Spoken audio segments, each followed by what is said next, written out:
Yo, what's up everybody? Professor V here, and this is the lecture for Biological Psychology Chapter 4, The Chemistry of Behavior. Let's go.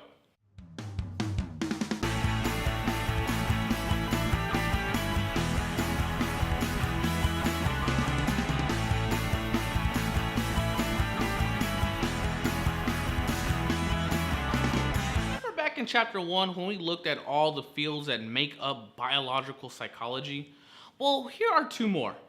That's 4. Neurochemistry and neuropharmacology. To put neurochemistry in simpler terms, it is the study of neurotransmitter and hormones and their processes within the nervous system. We will focus on different neurotransmitters in this lecture.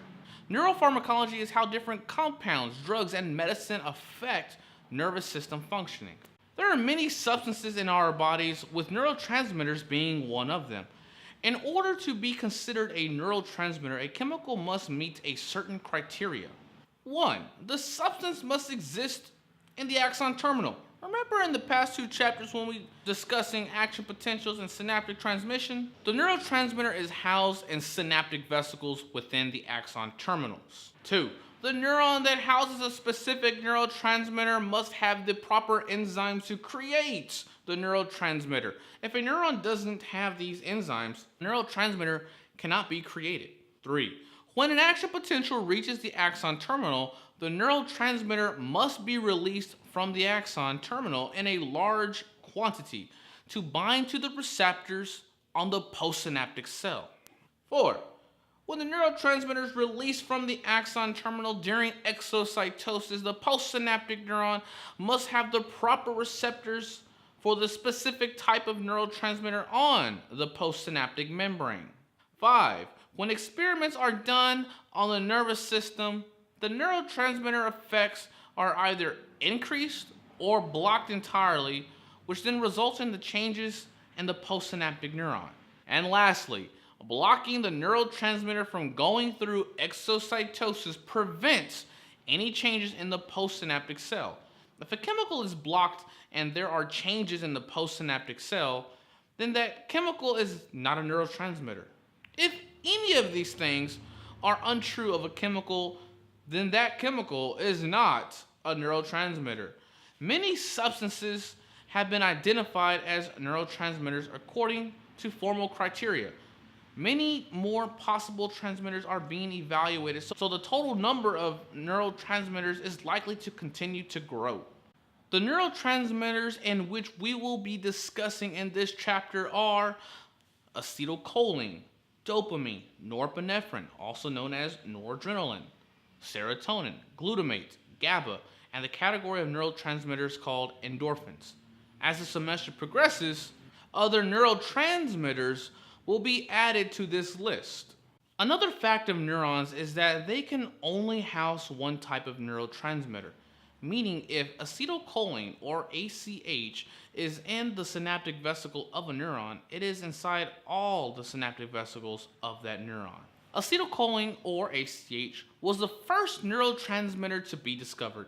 It is also one of the most abundant neurotransmitters in the brain. Neurons that synthesize ACH and store it in their synaptic vesicles are called cholinergic neurons. Cholinergic neurons are involved in memory and muscle contractions. Thus, disruption in ACH activity can diminish the functioning of these two functions. There are 2 families of ACH receptors: nicotinic and muscarinic receptors.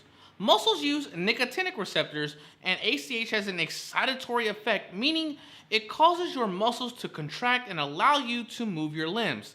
Nicotinic receptors exist on muscles, and an antagonist drug such as Curare will block ACH from binding to the receptors on muscles, causing paralysis because the muscles do not receive the signal to contract.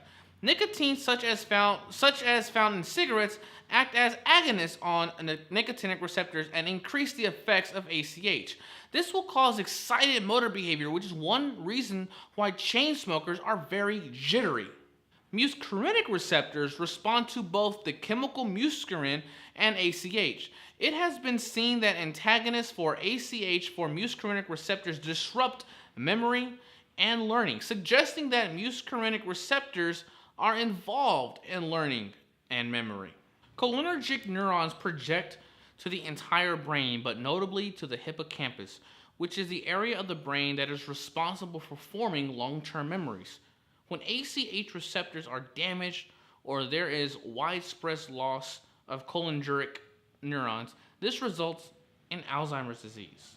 In this mid-sagittal view, the brain nuclei consisting cell bodies of neurons that release ACH are shown in green. The projections of axons from these neurons are indicated by green arrows. Because they use ACH as a neurotransmitter, these neurons are said to be cholinergic neurons.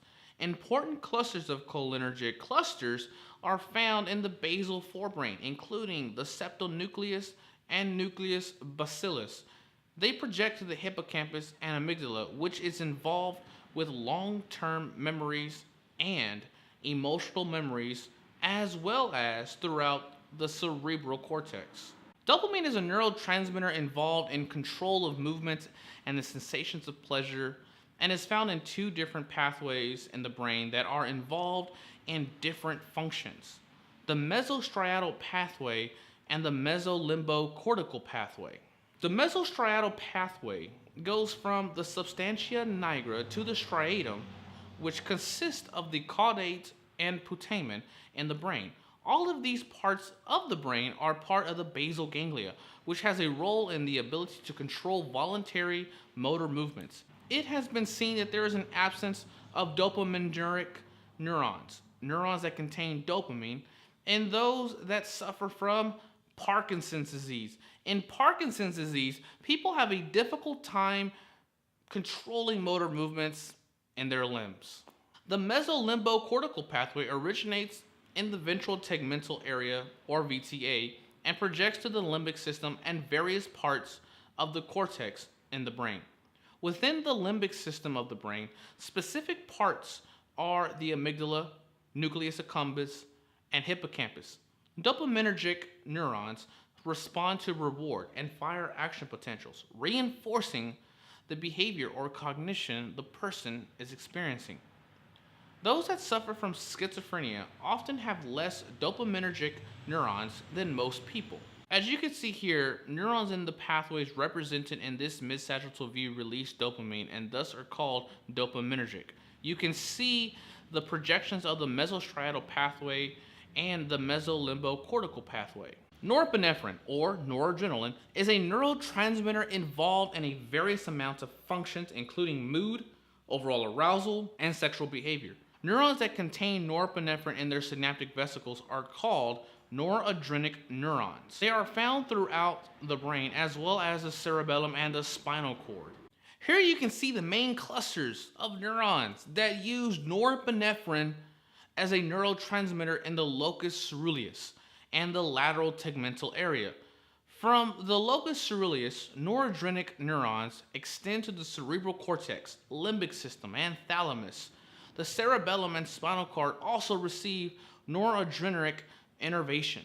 5-hydroxytryptamine, also known as serotonin, is probably one of the most well-known neurotransmitters in the brain.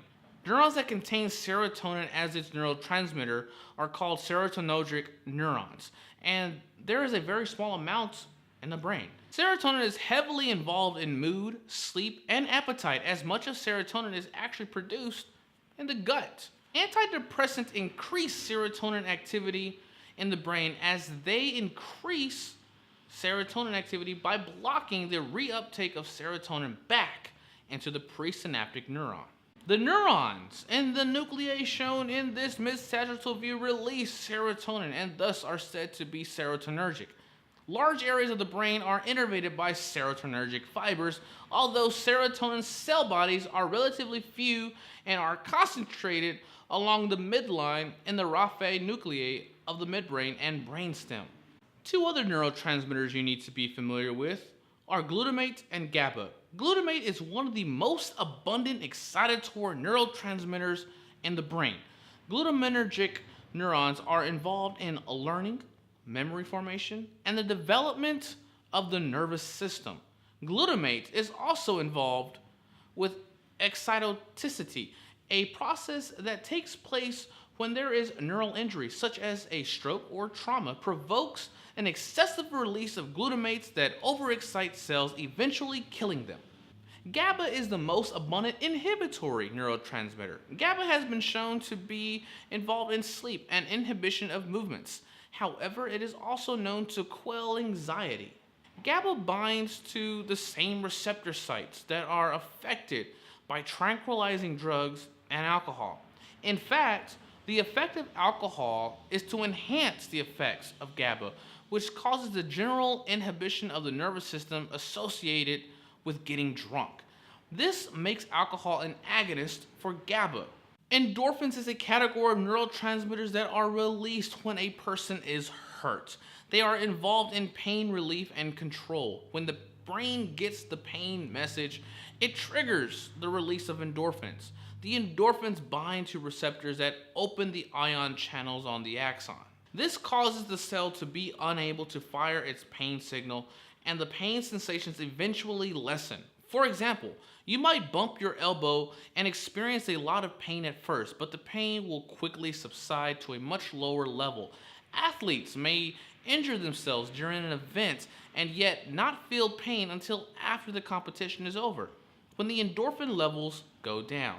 Here is a table not found in your book that sums up the functions of each neurotransmitter we just discussed. This is a good shortcut guide. Feel free to pause the video to read the content and take any notes. For the last half of the lecture, let's discuss several different types of psychotropic medication. The first category is antipsychotic medications, which alleviate schizophrenia or symptoms usually associated with schizophrenia. Dopamine is associated with several psychological disorders such as schizophrenia and its positive symptoms like hallucinations, delusions. When dopaminergic neurons release too much dopamine in the synaptic cleft, these symptoms can occur. Neuroleptics are a class of antipsychotic drugs that lock dopamine receptors, decreasing the amount of dopamine converging on the postsynaptic cell and having less of an effect. Typical neuroleptics were the first form of neuroleptics prescribed by physicians to patients with schizophrenia.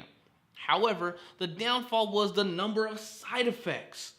But even more so was that it only reduced the positive symptoms of schizophrenia, but not the negative symptoms such as social withdrawal and blunted emotional responses. In the 1990s, atypical neuroleptics quickly became the standard in treating schizophrenia and its symptoms, because it was discovered that serotonin also played a role. Atypical neuroleptics block serotonin receptors and reduce the negative symptoms. Atypical neuroleptics blocked both dopamine and serotonin receptors, treating both positive and negative symptoms of schizophrenia. Affective disorders are disorders of mood and are treated using antidepressants. In the 1950s, the first type of antidepressants were developed called monoamine oxidase, or MAO, inhibitors. MAOs break down monoamine neurotransmitters at axon terminals. Monoamine neurotransmitters include norepinephrine, epinephrine, dopamine, serotonin, and melatonin. MAO inhibitors allow for monoamine neurotransmitters to accumulate at synapses with an associated improvement of mood.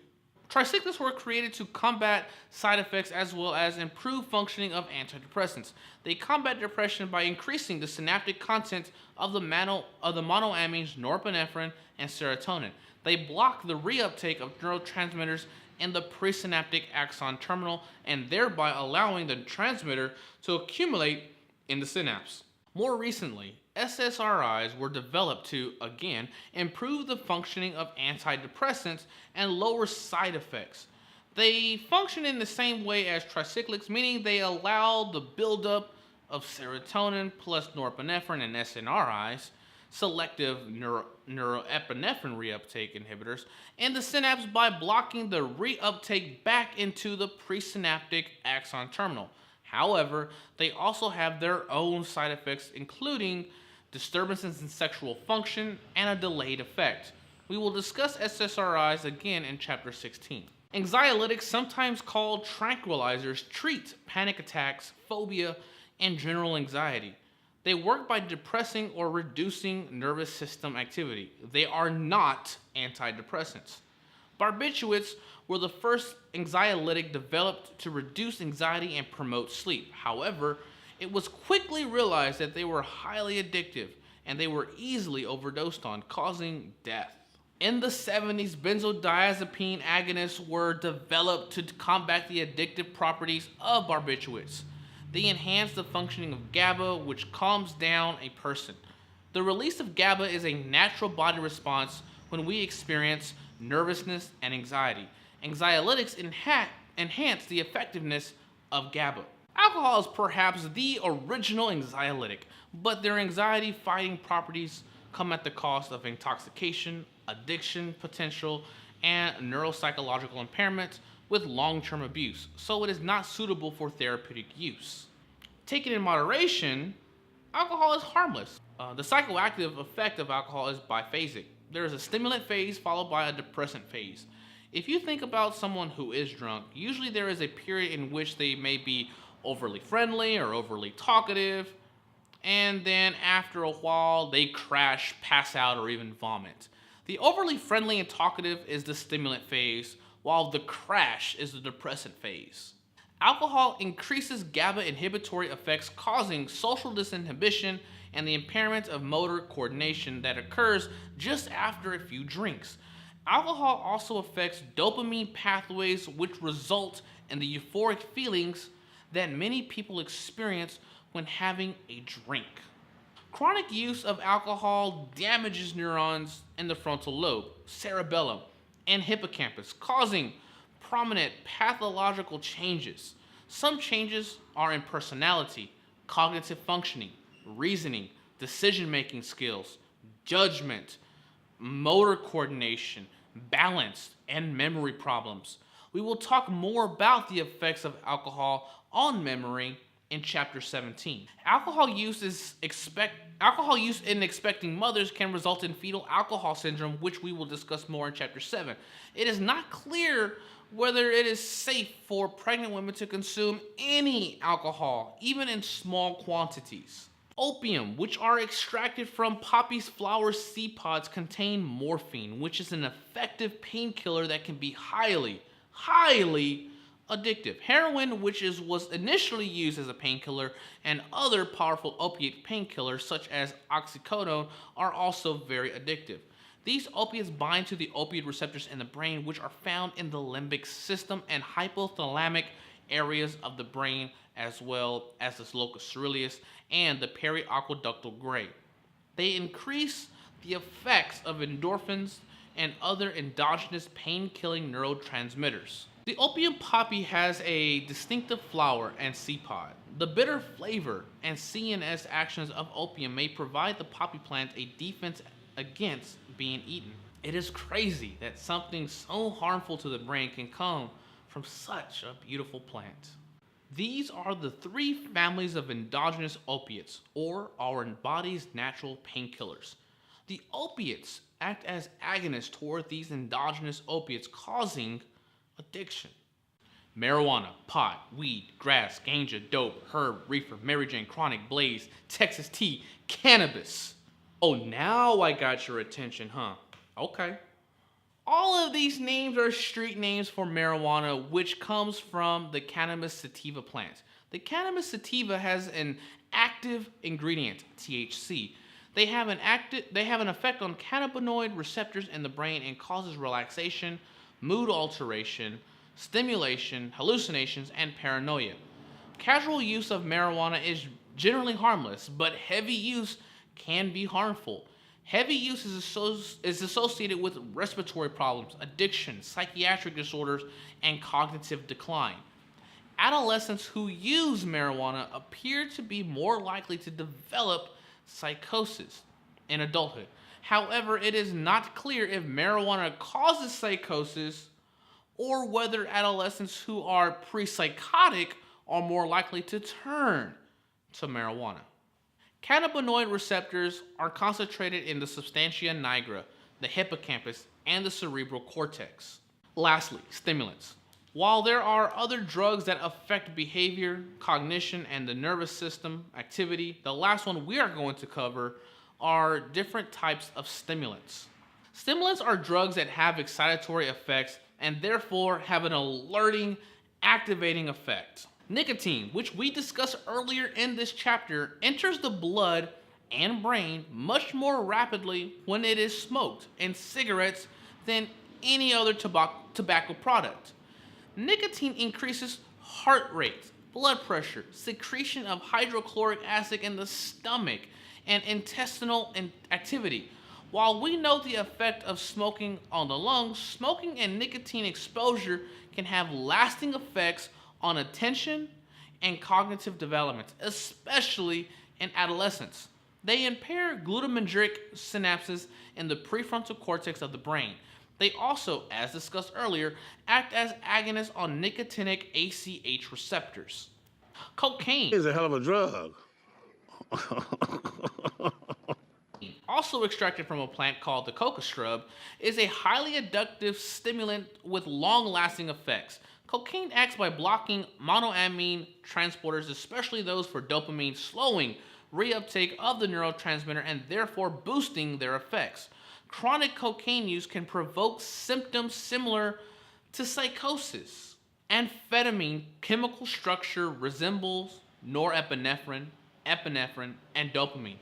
It causes, along with the stronger and more potent methamphetamine, the release of neurotransmitters from the presynaptic axon terminals even when there is no action potential and an excess amount when there is an action potential. It also can block the reuptake, increasing the effects, or provide an alternative target for the enzyme that normally inactivates them.